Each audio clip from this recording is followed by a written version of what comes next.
Hi, beautiful souls. It's Sadhana. I am here today to have a deeper look at the Manga Tarot. This is a loosely Rider-Waite-Smith based tarot.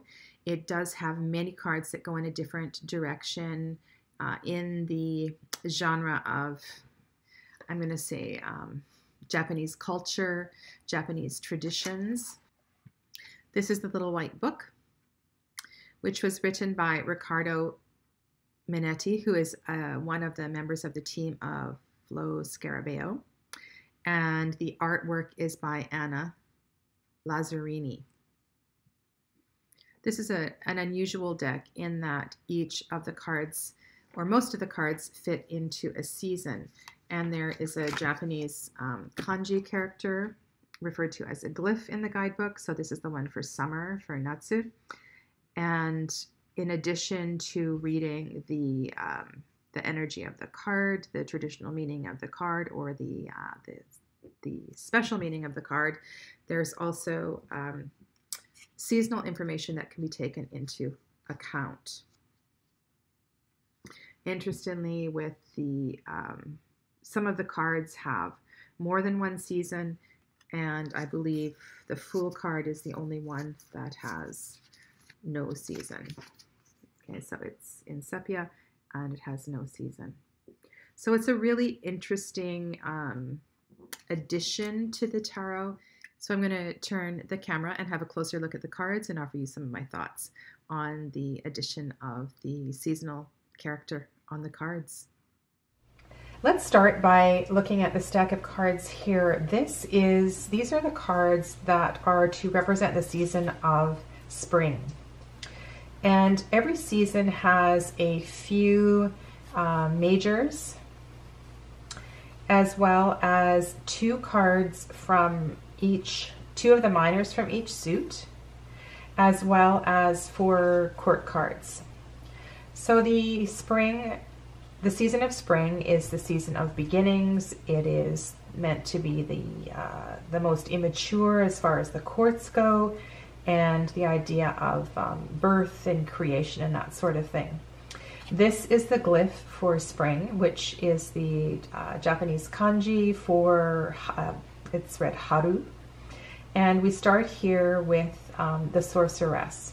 Another difference with this deck is that the roles, the traditionally male and female roles are reversed. So instead of the magician, we have the sorceress as the #1 card. And here she is weaving her magic, and we kind of have the element of creation with all of these ribbons representing magic and her power and so forth. And then we have the Lover's card, which makes perfect sense to be in the season of spring. We also have the cherry blossoms on the kimono and in the background of the scene as well.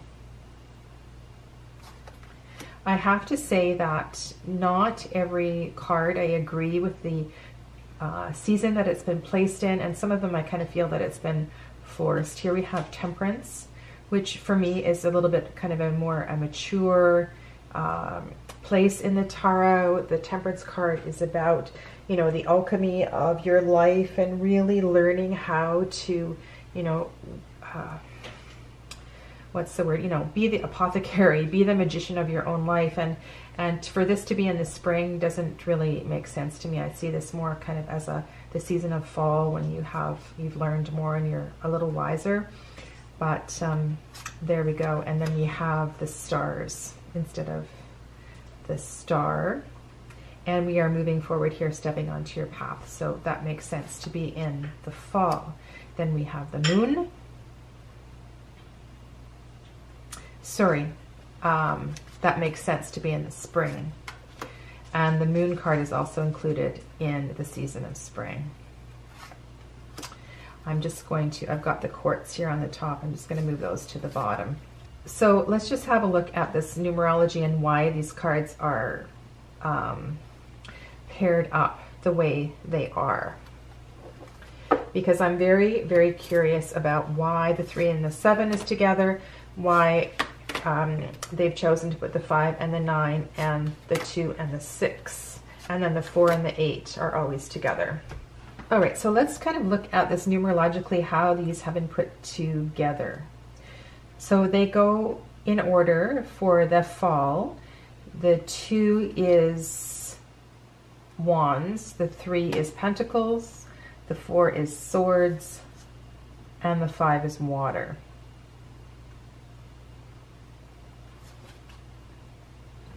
And we have the 2 paired with the 6. So the 6 is the completion of the second triad. The 2 is the challenging card of the first triad. So we have challenging card, completion card. And then we have completion card, beginning card of the third triad.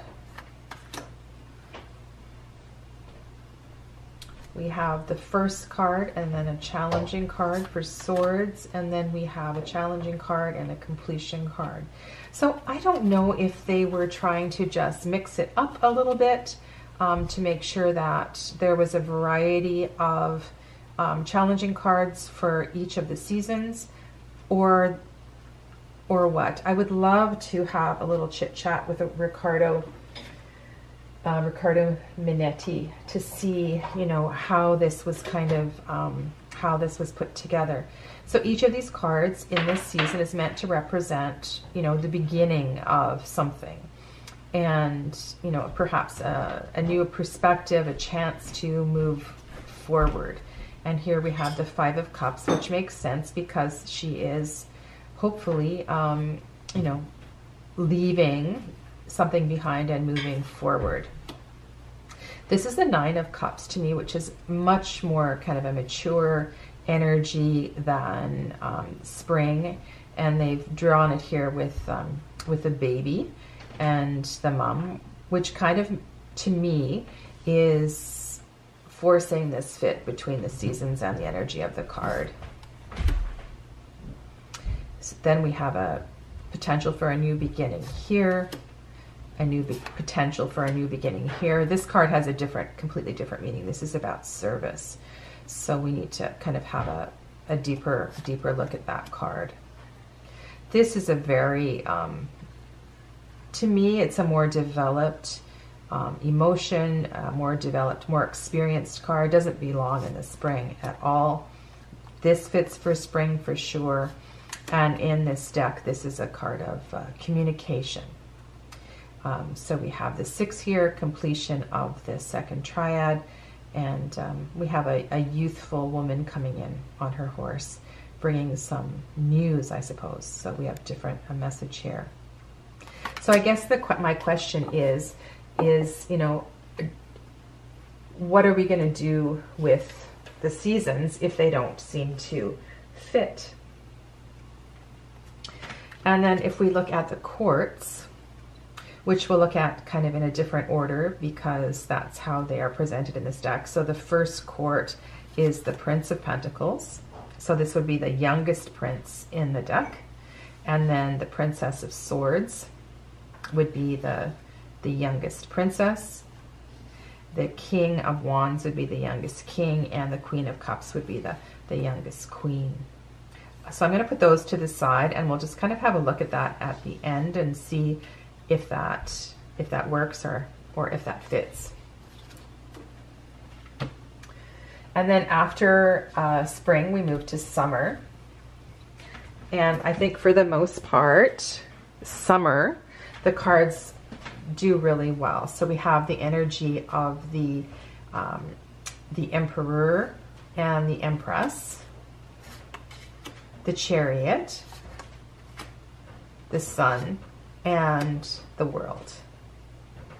So I get why those are placed in summer. Okay, there's a sense of maturity. There's a sense also of the element of fire that is represented by summer.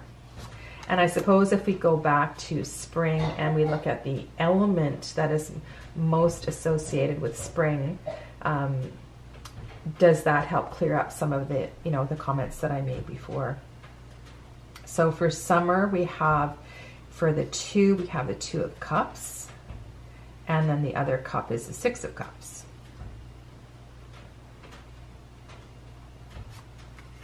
Not sure if that belongs in summer. And then for, let's go to the 3. So the 3 is the 3 of Wands and the 7 of Wands, which actually looks like swords. So that is in summer. And then the 4 is the 4 of Pentacles, and then the 8 of Pentacles. The 5 is the 5 of Swords. So in this deck, this is about drawing a line. This is about more like taking your stand. So this is a little bit like in the Rider-Waite-Smith, the 7 of Wands kind of energy. And then we have the Nightmare card, which is a very similar meaning. So do these fit in the season of summer and all that, and all of the, you know, the different meanings and connections we have to summer metaphorically and through the different teachings. And then as far as the quartz for summer, which should be a little bit more mature than the spring quartz, we have the next youngest prince. And by the way, a lot of the men are drawn with this 6-pack, which is quite something. So a little bit more mature than the prince of, let's see, the prince in spring was Prince of Pentacles. So the Prince of Pentacles would be a little more less mature than the Prince of Cups. And then we have the Princess of Pentacles, the King of Swords, and the Queen of Wands. And I kind of get why they are in the season of summer. That sits fairly well with me. All right, and then let's go to fall. So fall would be about wisdom. Fall would be, yeah, a little, the quartz are going to be a little wiser. And there's going to be a little more experience here. There's going to be more of a sense of completion. Even, let's just go to the guidebook here and get the keywords for fall. So autumn is decline, stagnation, sunset, and old age. We have the priest. And again, remember that the roles are reversed here. The priestess is number 5. It's a beautiful card. And this makes sense, right, for the fall. The sense of wisdom and more experience. And the hermit again. Beautiful hermit card. And strength. And just looking at that card, you know, to have the inner strength, to have the oneness, to be able to hold and to be with the dragon in that way, one would need to be, you know, very comfortable and at ease with all aspects of oneself. And then we have the Devil card. And I don't know if the Devil card fits in the fall. Where would you place the Devil card? What season as far as spring, summer, fall, and winter? The Devil is a card of dealing with, you know, the things that you don't want to face in life. And it's, you know, when all those difficult patterns start to emerge, you know, is that something that you process more earlier in life rather than in the fall of your life? So I really don't think this one card belongs in the fall. Sorry, some of these are out of order. We have the Hanged Woman. And then for the numbered cards, let's go to the 2. So the 2 is the Sword.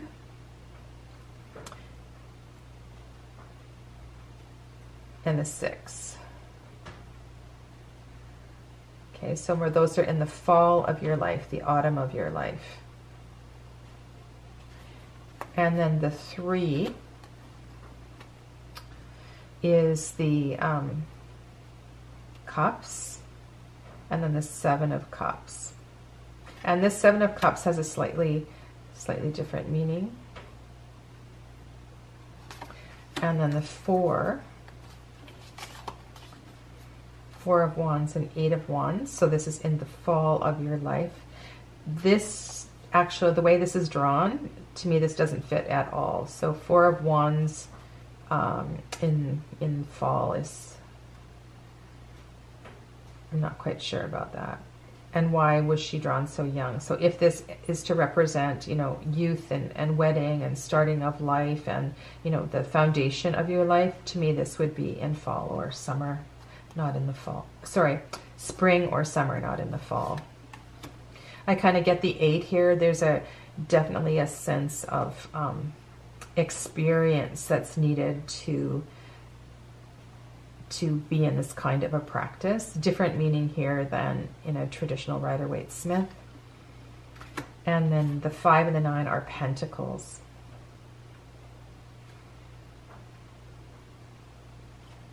This may be a memorial for a child. I'm not quite sure about this picture, but I think it is meant to have a similar meaning as a Rider-Waite-Smith clone. But this is quite a painful situation. And then the 9 of Pentacles. And for the quartz of the fall, we have, so the Prince, and just the way he's drawn, he looks a lot like the Hermit and the Hanged Woman, and so that fits really nicely, the way that Prince is drawn. And then we have the Princess on the Dragon, which fits in with the Strength card and the kind of theme of the fall. So that works for sure. And then the Queen is the Queen of Swords, and the King is the King of Pentacles. So for sure I can live with that. It's actually quite a beautiful King of Pentacles. Okay, and then for winter, which for me is a really difficult deck. So, sorry, not a difficult deck, a difficult suit and a difficult season to kind of interpret. So for me, this is more about, rather than fitting into a season, these cards are about definitely the end of a cycle. They're about change. And again, we have a lot of cards that have a slightly different interpretation. So we have Justice here in winter. This is the glyph for winter, which in Japanese is Fuyu. And then we have Death. That makes sense to have in the season of winter. The Tower. Judgment. And yeah, right, we're at the end of a cycle. We're moving on, moving forward, and this is the final chance to quite, you know, to get it right before the cycle ends. So yeah, that works. And we have 4 of Cups and 8 of Cups. 8 of Cups in particular, you know, works well for me here. 2 of Pentacles, which looks quite different from a traditional 2 of Pentacles, and 6 of Pentacles. I am not so sure about either of these and why these are in winter. Okay, and then we have Wands. So we have the 5 of Wands and the 9 of Wands. 3 of Swords and 7 of Swords. And the quartz for winter. So our most senior prince is the Prince of Swords, which I'm not so sure about. Because isn't he the most impulsive of the knights, or is the Prince of Wands the most impulsive? Don't know. We have the Princess of Wands, the Queen of Pentacles. The way she is drawn totally fits to have her in the season of winter. And then we have the King of Cups. And that kind of works. I would place him place him there. So just out of curiosity, let's have a look at, let's pick the kings. So we'll look at the 4 kings. Okay, so we have the youngest king, the King of Wands, the most mature king, the King of Cups, and the wisdom, the king that has a bit of wisdom is the King of Pentacles. So we're missing the Summer King. Okay, so let's put these in order. Winter, summer, fall. Okay, so in order of kind of development, what do you think? Wands, swords, pentacles, and cups.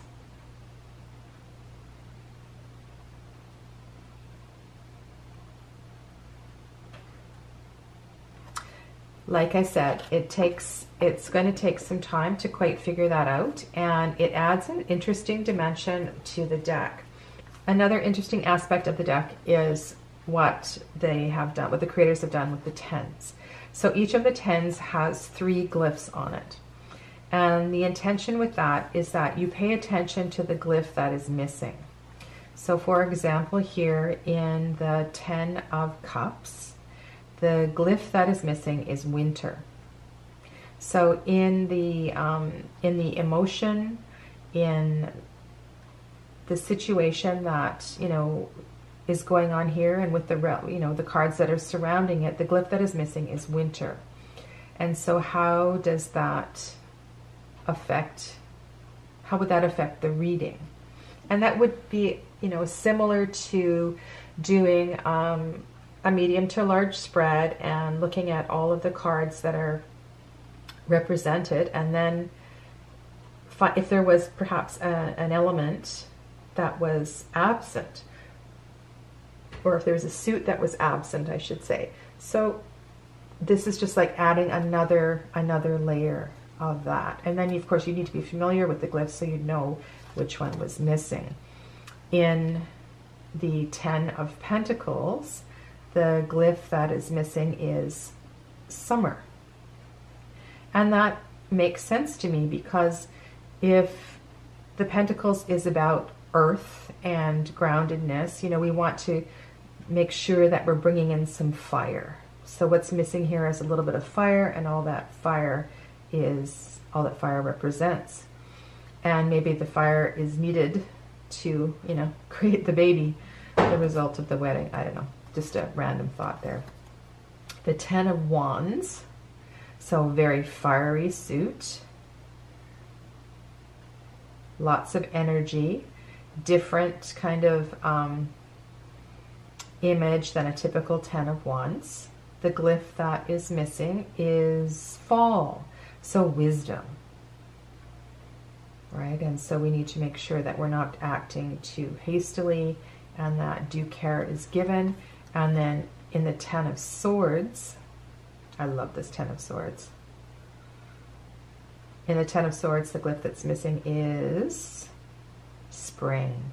So new beginnings, which makes perfect sense.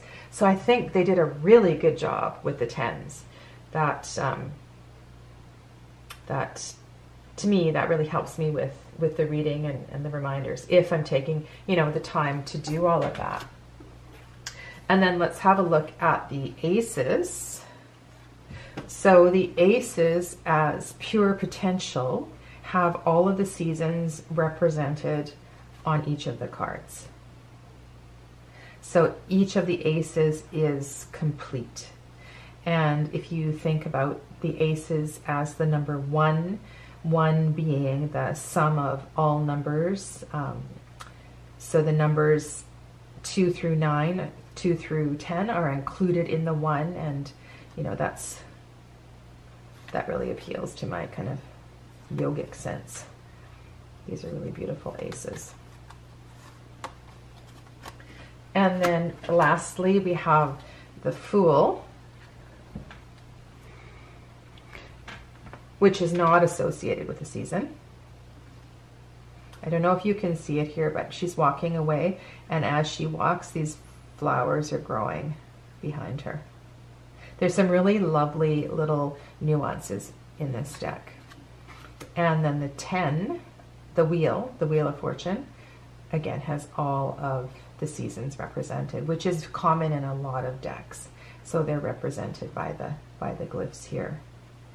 At first I thought this was a tea ceremony, but I don't think it is. I think she is being crowned, or there's some other kind of ceremony going on here, representing a significant change in life, a significant change in responsibility. Yeah, so those are some of my thoughts on the Manga Tarot Los Scarabeos deck.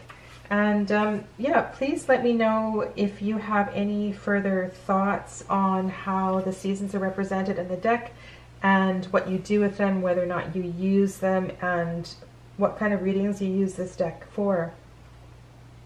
Thank you for finding your way to my channel, and I wish you all well. Namaste.